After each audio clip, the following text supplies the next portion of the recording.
What a day, what a day, what a day. It's okay to clap.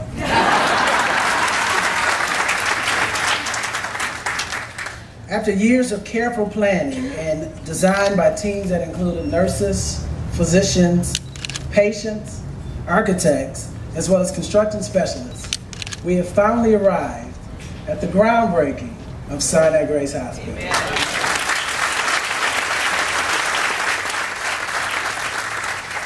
Why do we celebrate? Well, the emergency department will go from 25,000 square feet to over 59,000 square feet. Right. The lobby, 5,000 square feet to 18,000 square feet. The radiology department, 4,700 square feet to over 24,000 square feet. And that's not it. Our intensive care units will be expanded by another 45,000 square feet. What a day, what a day, what a day. Now, although this marks a new day for Sinai-Grace, I'm often reminded of the words of wisdom that came from those wise people in the past. For example, Abraham Lincoln once said that really any man can overcome a challenge, but it's all about his character. If you want to judge his character, give him power, and then watch what he does with it. To our elected officials, to our community leaders, to our pastors, when it came time to support the union between Vanguard and the DMC, I sat back and watched. I wanted to see what your character was. And what did you do? You assisted us in getting through those long hours, the criticism from the media, the countless legislative meetings, and the town hall meetings. So I say to you all, thank you very, very much for having the character, the audacity to stand up for this community in DMC Sinai-Grace Hospital.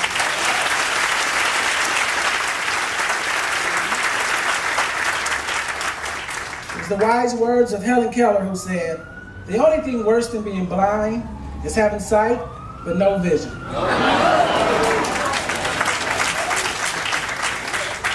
And to Vanguard and the DMC leadership under the direction of Mr. Mike Duggan, I thank you for having the vision. Thank you for having the vision in the neighborhood that I grew up in. I'm getting a little emotional, so forgive me. Thank you for having the vision to realizing and recognizing that these patients, this community deserves a lot more. Thank you, Mr. Duggan, for having the charisma and their articulatory skills to convince Vanguard to invest $77 million right here. Thank you.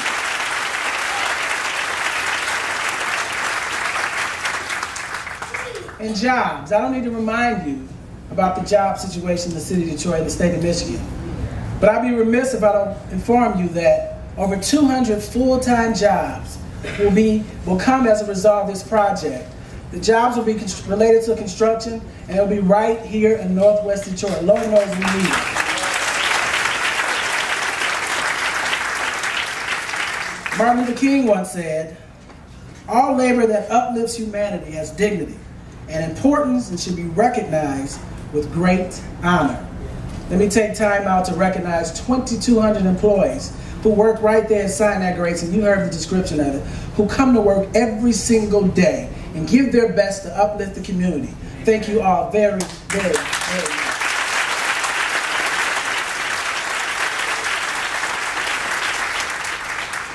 Although I cannot thank all the physicians who contribute so much to the upliftment of this community, I'd like to name just a few. I'll start with Dr. Mark Brodigan, who's the chief of our emergency department. Thank you, Mark, for the hard work you do. Dr. Andy Coleman, who's the chief of our OBGYN department. Andy, we love you and thank you so much. A very active person in our accountable care organization. You hear Mr. Duggan's commercial seemingly every 15 to 20 minutes on the radio, is our chief of internal medicine, Dr. Muhammad Sadiq. Thank you, sir. And the president of our entire medical staff here in the DMC, and he's going to kill me for this, the birthday boy of today, Dr. John Happenini. Happy birthday, John.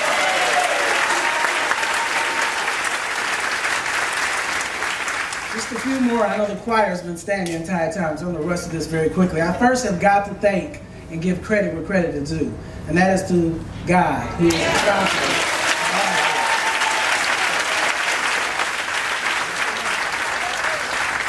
A man of great godliness is the person who paved the path for me at Sinai-Grace Hospital.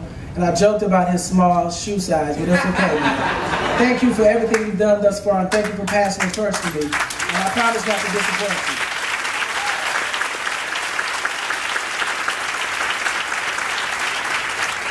To Katrina McCree, Renee Shemo, Don Cox, and your team, look at this. This is fabulous. Thank you.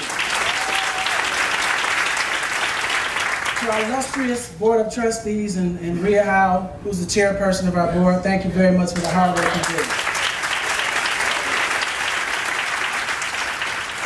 Turner White, the Smith Group, Hamilton Anderson, Scales and Associates, you guys too had a vision you agreed upon, and thank you for taking this dream to a reality. We appreciate you.